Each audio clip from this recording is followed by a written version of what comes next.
अस्सलाम वालेकुम। आज हम आपके साथ शेयर कर रहे हैं देसी टिंडे ग्रेवी वाले। बहुत ही मज़े के बनते हैं। बिल्कुल सिंपल सी रेसिपी है, सादा से तरीके से देसी स्टाइल से बनाएंगे और ये बहुत ही ज़्यादा मज़े के बनेंगे। तो इसको बनाने के लिए हमने एक पैन के अंदर ले लिया है हाफ़ कप ऑयल का, और ये है एक बड़ा प्याज बिल्कुल बारीक स्लाइसिस में काटा हुआ है ये, और इसको सॉफ्ट कर लेंगे और मीडियम फ्लेम पे इसको सॉफ्ट करेंगे। प्याज को सॉफ्ट होने तक इसके अंदर और कोई चीज़ नहीं डालेंगे। तो अब ये हमारा प्याज जो है ये बिल्कुल सॉफ्ट हो चुका है। अब इसके अंदर ये हमने एक मसाला तैयार किया हुआ है। इसके अंदर सब्ज़ मिर्चें हैं, सुरख मिर्चें हैं और अदरक लहसुन का पेस्ट है। तो ये हमने सारी चीज़ें ग्राइंडर में डाल के ग्राइंड कर ली थी, और इसके हमने 2 टेबल स्पून डाल दिए हैं। अगर आपके पास ये ना हो या ना बनाया हो तो आप इसके अंदर 1 टीस्पून डाल दें सुरख मिर्चें, 1 टीस्पून अदरक और 1 टीस्पून लहसुन का पेस्ट। तो ये आपका मसाला रेडी हो जाएगा। तो हमने ये इकट्ठा ही बना लिया था। अब इसके अंदर हमने 2 बड़े टमाटर डाल दिए हैं काट के। अब इसको हम भूनेंगे अच्छे से, और इसके अंदर साथ ही डाल देंगे हल्दी 1/4 टीस्पून, नमक है 1 टीस्पून, मिर्चें हमने डाल दी हैं पहले ही। तो अब इसको अच्छे से भूनेंगे। टमाटर के अंदर बहुत ज़्यादा पानी होता है, इसी के अंदर हम इसको भून लेंगे। थोड़ा सा पानी बाद में इसके अंदर डालेंगे ताकि अच्छा सा भून जाए। 2 से 3 मिनट के लिए हमने इसको कवर करके रख दिया था स्लो फ्लेम के ऊपर। तो ये बहुत अच्छा सा हमारा मसाला जो है घुल मिल चुका है। जितनी देर ये अच्छी तरह से घुले ना उतनी देर इसको भूनते रहना है, क्योंकि देसी चीज़ों के अंदर सारा टेस्ट जो होता है मसाले के भूनने से ही आता है। तो इसको हम अच्छे से भून लेंगे, हर चीज़ को यकजान कर देंगे, क्योंकि हमने ग्रेवी बनानी है इसके अंदर। भुनी हुई चीज़ों के अंदर अगर मसाला ज़्यादा ना भुना हो तो फिर खैर होती है, मगर जो शोरबे वाली या ग्रेवी वाली होती हैं उनके अंदर जो मसाला है वो बहुत ही अच्छा सा घुला मिला होना चाहिए।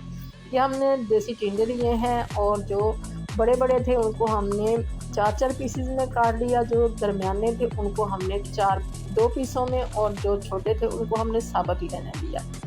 तो इस तरह से हमने तीनों को इसके अंदर डाल दिया है, और 2 से 3 मिनट के लिए अच्छे से भून लेंगे इनको मीडियम फ्लेम के ऊपर। ये बहुत अच्छे से भून चुके हैं। अब इसके अंदर हम पानी डालेंगे तकरीबन 1.5 गिलास, क्योंकि हमने इसके अंदर ग्रेवी रखनी है। अगर भुने हुए हों तो हम इसके अंदर पानी बिल्कुल भी ऐड नहीं करते, ये अपने ही पानी के अंदर पकते हैं।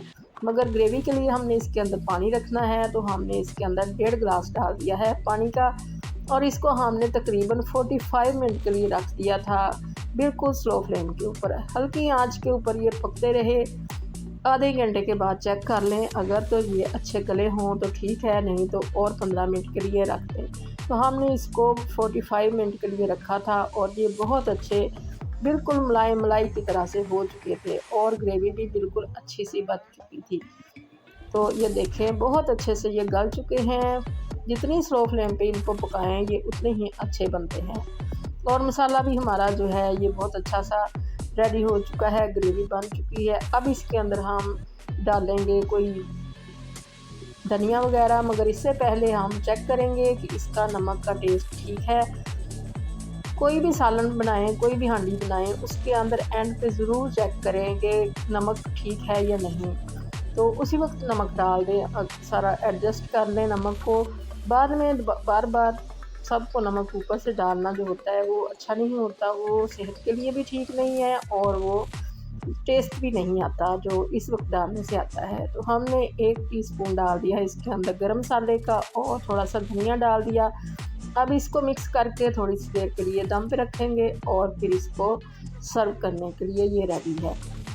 तो गरम मसाले की रेसिपी हमारे पास हमारे चैनल पे मौजूद है। इतना मज़े का ये गरम मसाला है कि किसी भी हांडी के अंदर जान डाल देता है, इतनी ज़्यादा इसके अंदर से खुशबू आती है। तो ये हमारे टिंडे जो हैं ये रेडी हो चुके हैं। हल्की सी ग्रेवी बची है, बाकी सारा पानी जो था वो ड्राई हो चुका है। तो बड़ा ही अच्छा इसका टेस्ट लग रहा है।